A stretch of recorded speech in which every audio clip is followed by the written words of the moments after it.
Marami ang nagpahayag ng pakikiramay at pag-aalala para kay Kim Chiu matapos siyang magsampa ng qualified theft complaint laban sa kanyang nakatatandang kapatid na sila Kambini Kam Chiu kaugnay ng kanilang negosyo. Nitong Martes, December 2, personal na nagtungo si Kim sa Office of the Assistant City Prosecutor sa Quezon City upang isumite ang reklamo kasama ang mga dokumento at ebidensyang hawak niya. Ayon sa mga pahayag, nag-ugat ang reklamo matapos umanong madiskubre ni Kim na may substantial amounts mula sa assets ng kanilang negosyo ang found missing.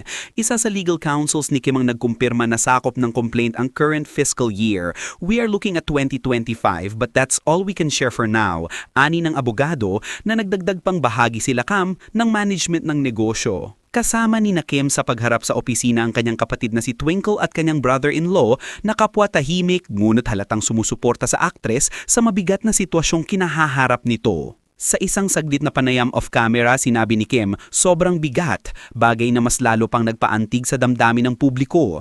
Sa social media, ramdam ang bigat ng puso ng maraming Pilipinong nalungkot sa sitwasyong magkapatid ang nasasangkot. Kilala ang kulturang Pilipino sa pagpapahalaga sa matibay na ugnayan ng pamilya, kaya't masakit para sa marami na makitang dumaraan sa ganitong pagsubok si Kim. Samantala, usap-usapan din online kung ano ang umanong naging reaksyon ng rumored boyfriend ni Kim na si Paolo Avellino.